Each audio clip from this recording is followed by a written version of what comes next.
do bebe ke che dangali de la fono soro nere de koni masabari ni gafuru la no ta ala ka tachi amago be papier ko min ala kana papier do gardiga la bara amerika sigi ala kanu no ya fiu ama ala yere koni ka do bebe ke danga de do kelense ya o te fuyi muso were min nyina ka fara ale ka o majai alors que baga mun danga furu masa bi de dusu tiene me chede do fu kata semo me yo danga shu bugu kla ka danga ka fadala ka danga ka nafla e ko danga do mana mene ka soro a muso de e baka de muso danga ye karsa soro e minya muso ya beje ya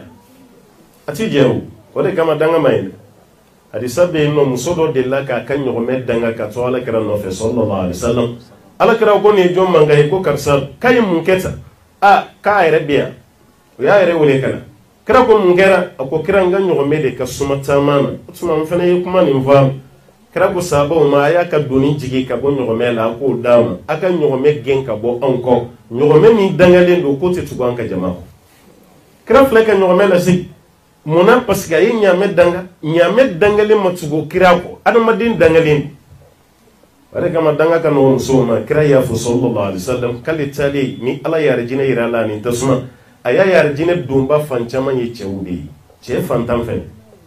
mali kelenga jahannama yi ko dumba ga fancama yi musudi muso do ko ala kira ma munyam che ya tasma na ni che kira ye jugo fladif akut takfuruna al-ashira wa taksuruna al-la'na ko furu konona na ko fisiri waliya barka ka bo bolo ani dangali ko fena ka jam feni obi dangali ke boki to dangala danga ti dai baga mun danga ti dawo da mamade emi yere baka dangali ke danga be fine so wore kama muso ka dangali ka chana ka do yede hali de na dimina din ko dura ba dangali parce que ale ka kele ke mena dangali ima ya afrika amba foko balma muso danga mai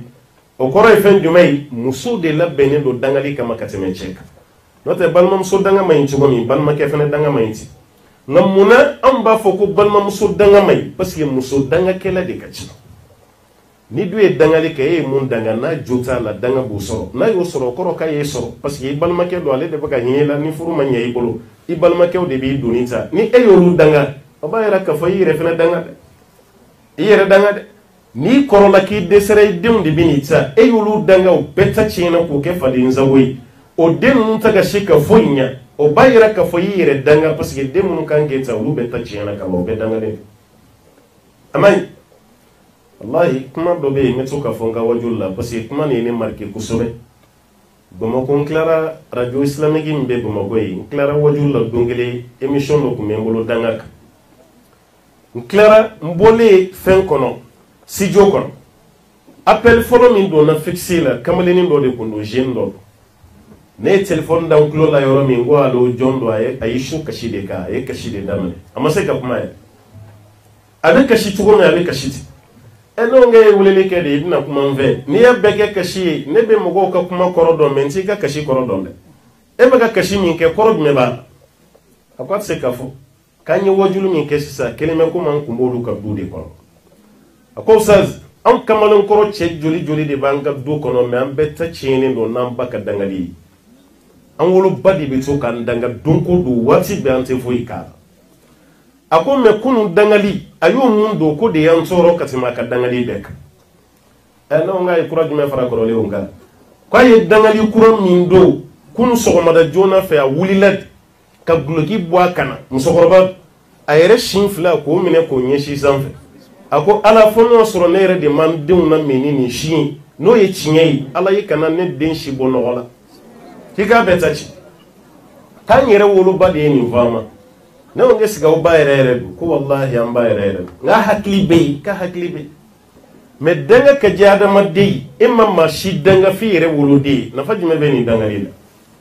wanga dem senu chaman tabi cheni nundi ere be dimi doni ndron ibi sinka den danga ibi bilibili do barala dimi bina e bonola abina e tsogojiya bebina e dona kala alai ni e yo de masna danga ka ba yere tachi sudesi flow bonya de kono magan sudesi yoro bi se ka fo ki ma yinyela me ma tsogo me manala no be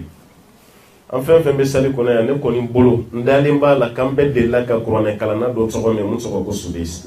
an bɛ delila ka duwawu dɔ kɛbaga dɔ tɔgɔ mɛn k'a bɛ haramu kɔnɔ Maka Kaba kɛrɛfɛ ka tɔgɔ ko Sudesi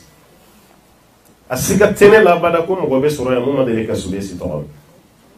mais don dɔ journaliste de la ka ɲininka Sudesi ala ye bonya k'i ye parce que i ye tɔgɔ sɔrɔ n'i taara diɲɛ yɔrɔ o yɔrɔ bɛɛ ko Sudesi e yɛrɛ bolo nin ye mun tɔgɔ ye ni bonya min n'i y'a sɔrɔ tan mun don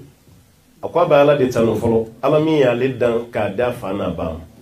a filanan k'a bɛ duwawu k'a ba ye parce que ale filɛ place min na bi ala ta kɔfɛ k'ale ba de nɔ don o ko mun na ko san dɔ la ale ba ye hiji de kɛ ba y'i to ale kaba de kɔnɔ seli la ka duwawu k'ale ye ko ala n b'a ɲini fɛ i ka n denkɛ karisa kɛ ni misiri alimami ye de kɛ kala k'ale k'a ye o y'a sɔrɔ ale ye denmisɛnnin de ye denmisɛnnin fitinin a ba seginnen ka na k'a y'i kanto ale ma i jija kalan na dɛ n y'ala deli ko ala k'i kɛ misiri alimami ye kaba alimami arabu b'a fɔ de ma ko uluwul him adamaden ambition belebele ka k'i la kana tigɛ i yɛrɛ la kana jɔ i yɛrɛ la a filɛ ka duwawu de kɛ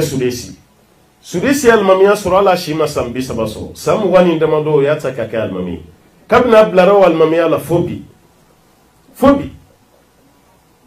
sunkalo a duwawu laban ala ta kɔfɛ ni bana t'a la bɛɛ b'a ye a bɛ Sudesi de bolo ale de b'a ka duwawu a ba ka duwawu de filɛ ka kɛ alimami ye